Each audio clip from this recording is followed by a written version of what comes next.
The Incredible Hulk will not be presented this evening.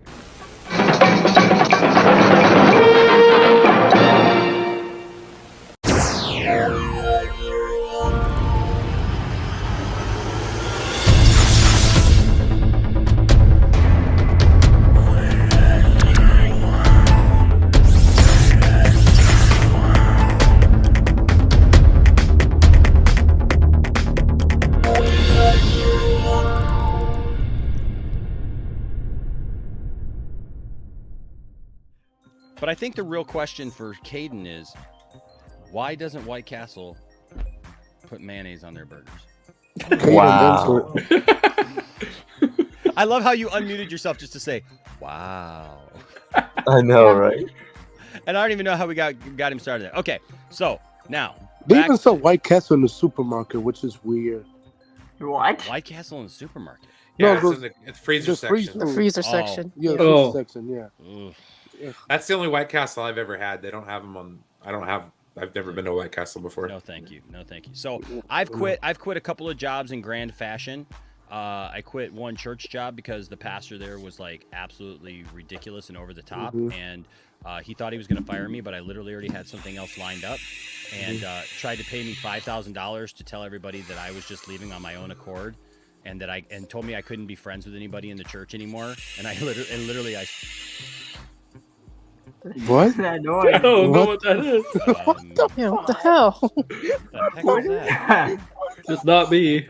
What the fuck? Somebody partaking here? Like, I'm sorry, is my story that bad? The heck was that?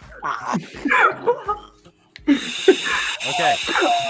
The heck? What the hell?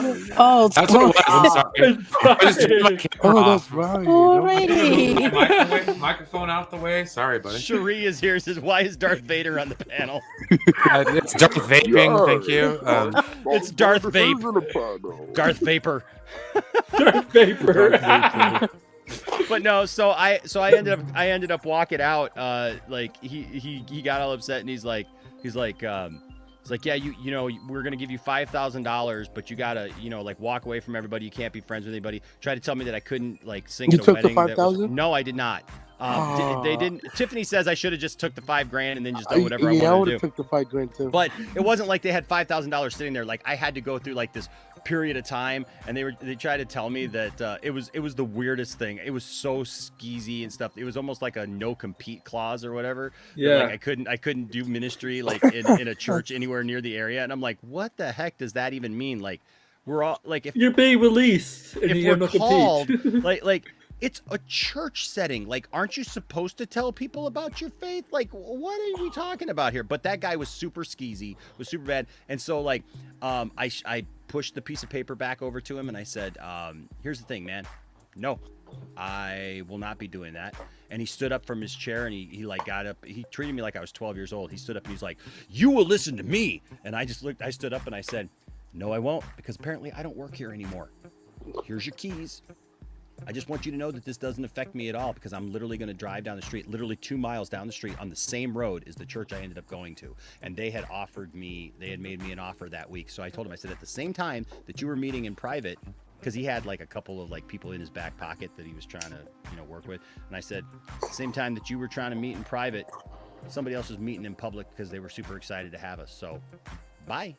I would have cursed him. I would have cursed him out. And then, well, not really time and place. And then when I quit Kinko's, it was also when I quit FedEx, it was also an epic kind of moment, because it had gotten so bad that they literally did not post a schedule. Can you imagine going to work every day and not knowing when you were going to work next? Oh yeah, the real competent managers. Yeah. Yeah. Oh, Love yeah. those.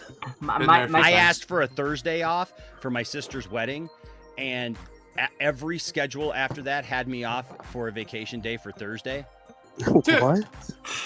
It would have taken 5 seconds for him to go into Excel and like remove it, but everybody knew that I worked Thursdays.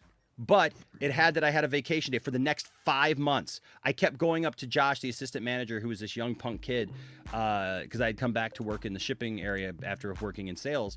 And I came back in and I said, hey, Josh, you do realize, right, that I was not asking for every Thursday off for the rest of time? Like, it's been 3 months, man. And he's like, oh, yeah, I'm going to get to it. And I was like, He's lying. yeah, 5 months later, we were still doing it. And literally, everybody was complaining. Everybody was like really upset because nobody knew when they were scheduled to work. And I came in on a Monday. My last straw was I came in on a Monday. I was supposed to work 10 to 6. It was 4 in the afternoon. And Josh posts the schedule up because the schedule was supposed to be posted 2 weeks in advance. Yes, of course. Right. And Josh posted this schedule that day for that week. And it said that I had that day off. And so What? the manager was an older guy. I actually liked him, but he didn't have much control over his own store. And so I literally took the schedule down off the pegboard. I went in and I saw him and I said, dude, listen, Josh just posted this thing. Larry, what am I supposed to do with this? It says I'm off today. I've already worked 6 hours. What does that mean? Do I go home? Do I not get paid for today? How does that work? Like, what's going on? And he just looked at me and he just smiled. He shook his head and he's like, do you want tomorrow off? And I said, I guess. Okay. And so when I quit, I got actually approached by another company to come work for them. And so I knew that I was doing this. So ahead of time, I had to have a procedure done to my leg. So I did that and I had a week off. I took 2 weeks off vacation, actually. Because I had all this vacation time saved up. So I took 2 weeks off vacation and then I came back and I came in because I had gotten a write-up too over a stupid thing. I never got written up in 14 years of working there. And our district manager did not like me for some reason. He came in, all of a sudden he didn't like me. We had automated, like computer punch in, punch in and punch out. Yeah. And so I came in one morning and the schedule was horrible. Like they didn't have enough people working. Go figure, right? Yeah. And so and it wasn't like today, like we had people who wanted to work, they just didn't schedule them back then. And so I came in at like 10 minutes to 10. I was scheduled at 10. I came in at 10 to 10. I'm in the back, I'm like taking my jacket off and stuff, and I see that the poor girl who opened the store is absolutely slammed. I mean, she's got people like it's only her in the store. It's almost 10 a.m. She's trying to run copy jobs and cash people out and do all that stuff. And so literally, I just put on a smock, put it on, and I just ran out and started helping customers, man, because I had worked third shift, so I was used to being there by myself and how to delegate and stuff. So I just went out there, man, and I had been a supervisor before, and so I was just like, I got everybody taken care of. About 10:30, things finally were settled down. So I went back and I punched in, right? And so we had a thing where you could correct your own time, thing, to submit it. So I corrected it. I showed that I, was actually in about 5 minutes before 10. This guy comes to our store, and I kid you not, he just shows up one day and he gives me a write-up, and I'm like, what is this for? And he says, because you were late that day. And I'm like, dude, What? You weren't even here. This is a district manager. He hated our store because he didn't like Flint. He wanted Flint to be gone.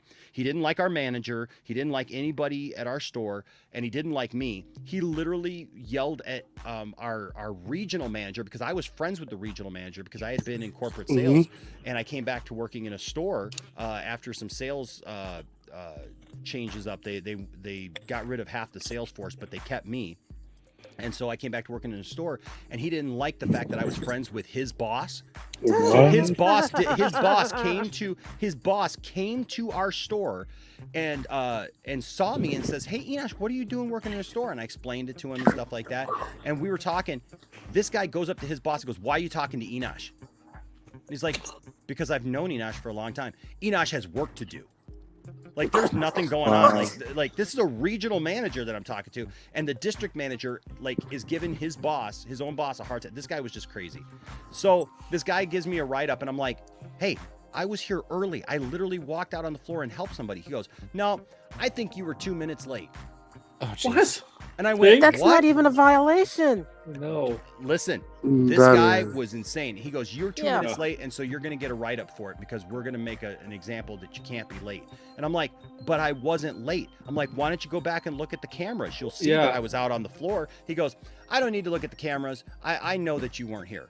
Bro. Yeah, this guy. This guy. What the Did you heck? send a letter to the labor department and your HR? Well, here's what ended up happening, Stella. So I knew that I was leaving, right? This guy also, by the way, No, even yelled. more reason This when guy you're leaving yelled. to I know. red tag This that. guy yelled and screamed at a girl, not a girl, a lady who worked there who had been fighting breast cancer over about 9 years, and she ended up losing her battle. Oh, damn. But this lady was just like the cream of the crop. She was so sweet. Everybody loved her. Our customers loved her. They thought she was fantastic, and he literally called her in and told her she was too friendly to our customers, that she needed to just get people in and out and not worry about being friendly. Like people, like she's one of those ladies that people like look forward to seeing her every day. Yeah, and I that's why you heard him shop at certain well, places. Yeah, and this is the thing that I think got me in trouble, because I heard him screaming at her from the office. Okay. And when she came out, she came out crying. And I walked up, I said, bastard. and like it wasn't my business, I know, but look, I was very protective of Julie at that point. And I went up and I said, rightfully so. And I said, what was all that about? And he goes, because she needs to stop being so friendly with our he just like volunteered the information. And I said, are you kidding me? And like I chewed him out. I said, how dare you scream at her like that? Like I just didn't care at that point. But anyway, so he writes me up, and so I had to come back in and and sign my write up. And so I come back in knowing that I'm gonna quit. I come back in like shorts and a polo, and like they're super slammed. And one of the assistant managers, who was just a real jerk too, she's like, Enosh, if you want to like put on a shirt or whatever and like come out here and help us. And I said, no, I don't think I'll be doing that. And she goes, oh, well. I said, well, because I'm not done with my vacation yet. And she goes, oh, but we could really use help right now if you could just help. And I said, no, I got to do something. And I went over to one of our computers. I typed up my resignation letter. Resignation, yeah. I typed up my resignation right there, watching them be slammed and like stressed out and everything. But it was their own fault, like because they had people, they just didn't schedule them. Like they acted like we couldn't schedule anybody. So I typed up my resignation and I went over to my boss's office and I said, hey, you got that write up? I need to sign that, right? And he's like, yeah, because he knew too. And he's just like, Enosh, I'm so sorry. I wish there was something I could do, but there's not. I said, you know what? I understand. And I had to wait for him to print it out and everything. And he goes, okay, I need you to sign this. And I took You it, destroyed the looked piece at of it, paper? and I looked at him and I said, hey, Larry, I want you to know this has nothing to do with you. You've been good to me. You've done everything that you can. But this is what I think of Paul and his write-up. And I tore it up in little pieces. Nice. And I handed it back to him, and he just smiled. He grinned ear to ear, and he goes, well, I'm guessing from that and that I can guess what that piece of paper is in your right hand. And I said, yep. And he says, how long are you giving me? And I said, you know what? If you can give me a schedule that tells me what I'm going to work for the next 2 weeks, I will give you 2 weeks. And he goes, Enosh, I can't do that. Like literally told me he could not tell me what I was working. Yes, it was that bad. He was like straight up with you. Copy pasta, I said, well, then I guess I'm walking out. Later. And he goes, I totally understand. And then they wanted me to like go online afterwards and like do an outro. An exit interview. Exit interview. No. I got him the old Stone Cold Steve Austin high five sign and walked away from that. Yeah, the middle fingers. Yeah. That's literally how I walked out of that job. It was so awesome and so refreshing. And so just telling him to read between the lines. Hey guys, it's Enosh. Thanks for checking out this clip from one of our live streams. We have a ton of fun and we would love for you to be here with us. So make sure to hit the subscribe button and that notification bell. And if you like what you see in here, give us a thumbs up. Well, remember, celebrate your inner nerd. No matter what you like, there's always a place for you here in the Poindexter Lounge.